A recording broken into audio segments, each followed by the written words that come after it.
Muito boa tarde para todos. Estamos dando início a mais um estudo de O Livro dos Espíritos. Vamos iniciar hoje com o capítulo primeiro, que trata das leis morais, ou lei divina ou natural. E o primeiro item, caracteres da lei natural. É isso que nós vamos estudar. Então, pessoal, é o seguinte. Iniciamos com o quesito número 614, onde Kardec inquire dos bondosos espíritos o que se deve entender por lei natural. E eles explicam que a lei natural é a lei de Deus. É a única necessária à felicidade do homem, e esta lei indica ao homem o que ele deve fazer ou não fazer. E ele só se torna infeliz porque dela se afasta. Então, esta lei natural, pessoal, ela está inscrita em nossa mente. É através do livre-arbítrio que o homem resolve o que deve fazer ou não fazer. E por não fazer, ele se afasta da lei natural, da lei divina. E é claro que por isso mesmo sofre as consequências. Vejamos na pergunta 615 a continuidade das formulações das perguntas de Kardec. A lei de Deus é eterna? É eterna, é claro. O próprio Deus é eterno e ele criou as leis que regem o universo desde toda a eternidade, desde que ele criou. Ora, é eterna, respondem os espíritos, e imutável. As leis que Deus criou não mudam. É por isso que Deus não faz milagres, porque tudo que ele fez é perfeito e não precisa mudar nada. Consequentemente, não existe milagre. Embora Deus, se quisesse, poderia fazer isso. Mas então ele estaria voltando atrás daquilo que ele já tinha feito. Significa que ele não fez alguma coisa certa e que tem que retificar. Não. Deus não retifica nada. O que ele fez é eterno, é puro. Vejamos na pergunta seguinte, 616. Deus teria prescrito aos homens, numa época qualquer, aquilo que ele proibiria em outra? Olha a resposta só, meus caros. Deus não se engana. É claro, não se engana mesmo. Os homens, sim, é que são obrigados a modificar as suas leis, que são imperfeitas. É verdade, volta e meia, a nossa Constituição, por exemplo, aqui no Brasil, volta e meia está sendo mudada. Mudada por quê? Porque as leis, à medida que a humanidade evolui, as leis também evoluem. Agora, as de Deus, não. Elas são perfeitas e não precisam de mudança. As leis de Deus, portanto, elas estão em harmonia e regulam todo o universo material e o universo moral, ou seja, o universo espiritual, que se funda nas leis que estabeleceu por toda a eternidade. E aqui nós colocamos esta ilustração, não é? As leis de Deus sempre estiveram disponíveis na natureza para o bom observador. Porque uma coisa é certa: o que o homem não criou só pode ter se criada pelo nosso Pai Celestial. Vamos em frente. No quesito 617, o que as leis divinas abrangem refere-se a mais do que a conduta moral? E os espíritos respondem: todas as leis da natureza são divinas, pois Deus é o autor de todas as coisas. O sábio estuda as leis da matéria, o homem de bem as da alma e as segue, porque não adianta criar leis e não segui-las, especialmente as leis morais trazidas de Deus e trazidas por Jesus, nosso Mestre. Pergunta 617A. É dado ao homem aprofundar umas e outras? Sim, é possível, mas numa só existência não lhe é suficiente para isso. É por isso que nós temos que reencarnar, meus caros amigos e amigas, porque numa existência de 70, 80, 90 anos, nós aprendemos um pouco, mas temos ainda, nossa, tanta coisa ainda para aprender, e é por isso que nós temos que voltar. E nós voltamos, e todo o bem intelectual e moral que nós produzimos, esses ficam conosco. Estarão sempre conosco e nós vamos acumulando mais bens e com isso a gente vai evoluindo cada vez mais. E nós colocamos aqui esse novo slide sobre a lei divino-natural. Então, Deus criou as leis físicas e as leis morais. As leis físicas regulam o movimento e as relações da matéria, do nosso corpo e de tudo que nos rodeia, que seja de concreto, que seja material. E pelas leis morais, Deus, ele está conosco através dessas leis, através dos nossos semelhantes que nós devemos amar. Então, esta lei, ela é constitutiva para todos. Todos devem se amar, todos devem estar juntos, progredindo individual e coletivamente. E daí Kardec traz um comentário muito judicioso. Kardec diz assim: que são, de fato, alguns anos para se adquirir tudo o que constitui o ser perfeito? Exatamente, é isso aí. Será que em 60, 70 anos nós vamos adquirir todo o conhecimento necessário? Não, nós vamos conseguir um mínimo, mínimo, mínimo mesmo. Embora não consideremos mais do que a distância que separa o selvagem do homem civilizado, veja bem, tem seres que estão encarnando pela primeira vez nos mundos materiais. Seus conhecimentos são reduzidos. Então, há uma distância entre os seres mais evoluídos, digamos nós que ainda temos um pouco de evolução, temos uma grande diferença com eles, assim como nós temos uma diferença gigantesca entre os seres mais evoluídos. Assim como é grande a diferença que existe entre nós e Jesus. Então, é tudo relativo. Não tem nada fixo na natureza de Deus. Então, segue Kardec, a mais longa existência possível é insuficiente e com mais forte razão quando ela é abreviada, como acontece em grande número. É verdade. Nas guerras, quantos são consumidos pela morte e deixaram de prosseguir? Aqueles que suicidam, os desastres, quanto e quanto a gente desencarna antes do tempo, portanto, não conseguiu adquirir aquele mínimo necessário para a encarnação.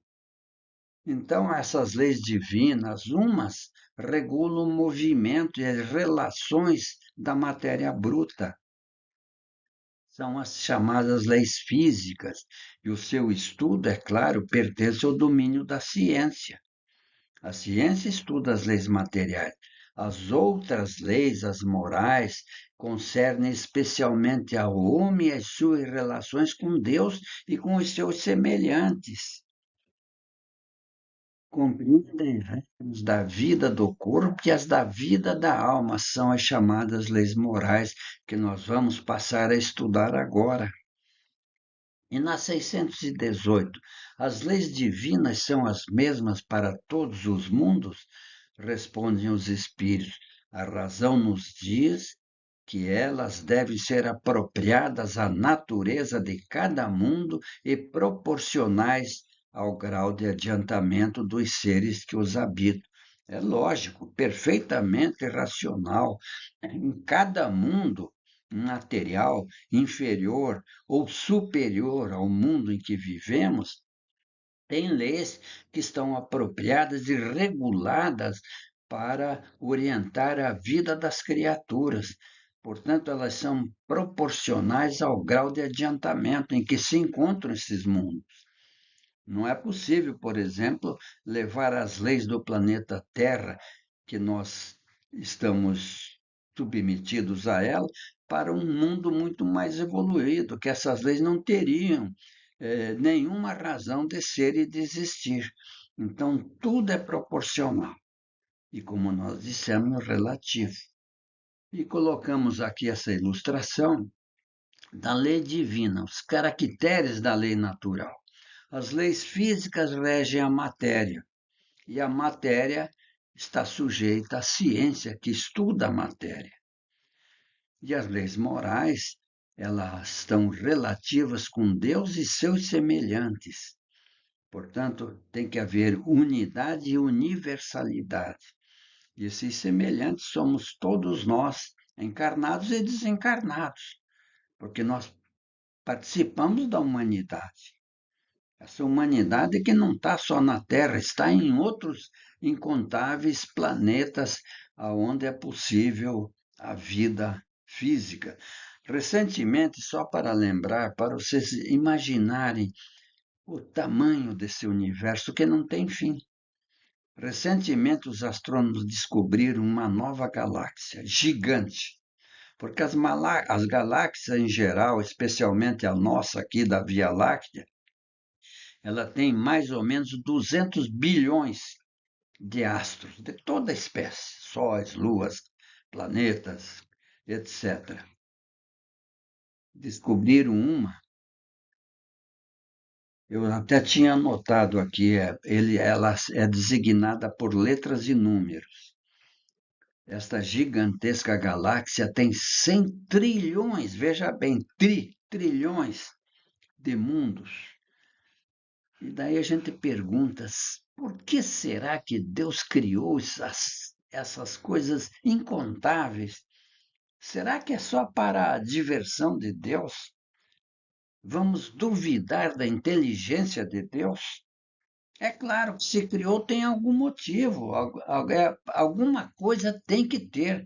Vida de todas as espécies, materiais, fluídicas, espirituais, totais. Nós não vamos mais abarcar isso, porque nós já falamos muito a respeito disso. O fato é que a realidade é esta. O universo existe, é infinito. E depois a gente pergunta, 100 trilhões de estrelas, será que estão todas juntinhas? Não, são distâncias consideráveis, astronômicas, de milhões e milhões de quilômetros que estão separadas. Dá para imaginar o tamanho? E é uma das infinitas galáxias que existem. Vamos em frente, pessoal. Então, prossegue Kardec: Deus está na natureza, no homem, e para descobri-lo temos a razão que Deus nos deu para nos guiar de forma segura. Vamos exemplificar com a questão 4 do Livro dos Espíritos, codificada por Allan Kardec. Onde se pode encontrar a prova da existência de Deus? Isso aqui nós colocamos, que é para complementar aquilo que Kardec já trouxe para nós. Então responde Kardec: num axioma que aplicais às vossas ciências, não há efeito sem causa. Procurai a causa de tudo que não é a obra do homem e a vossa razão responderá. Quem criou as estrelas que estão no céu? Que muitos pensam que estão fixas. Não, elas rolam, porque não tem nada parado no universo. Tudo está se desenvolvendo, rodando. Aí podemos concluir que a fé no Espiritismo é racional e não dogmática, Por isso, não limitamos ou aprisionamos Deus nas páginas da Bíblia, vejam que resposta, e muito menos a sistemas ditos religiosos, porque a religião no Espiritismo é natural. Olha, nós também já falamos como isso.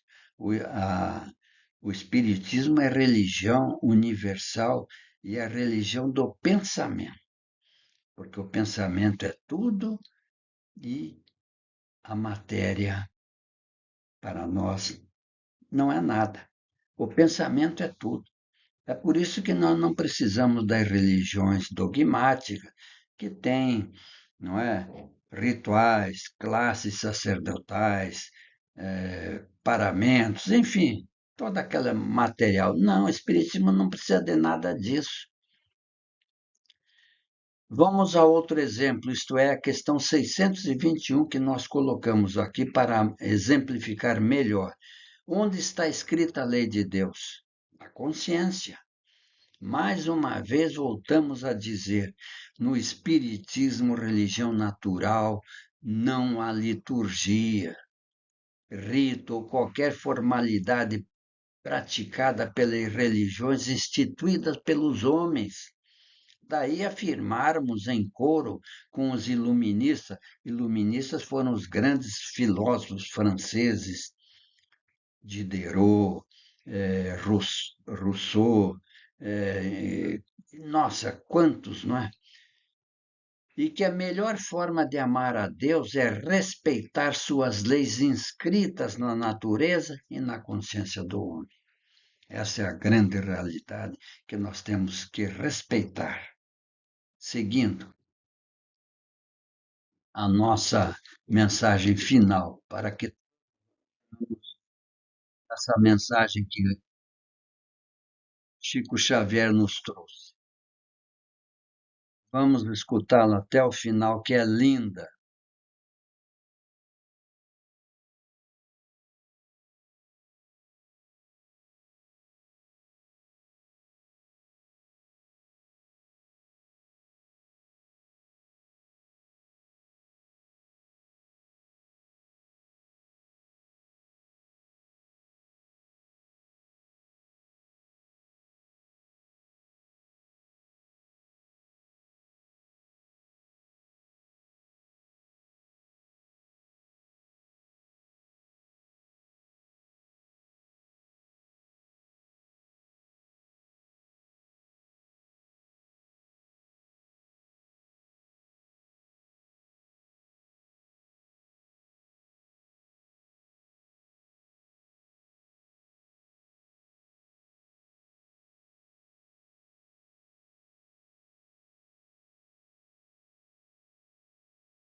Então, meus caros, vocês estão vendo que mensagem linda, que maravilha. Então, nós terminamos. Agradeço de coração a todos vocês. Estaremos juntos novamente na próxima quinta-feira. Então, eu peço que vocês colaborem conosco, compartilhando esta nossa produção, que não é nossa, é dos espíritos, é de Kardec, para que todos tenham oportunidade de ouvir, de aprender com os bondosos espíritos. Muito obrigado e a paz de Jesus para todos. Até mais.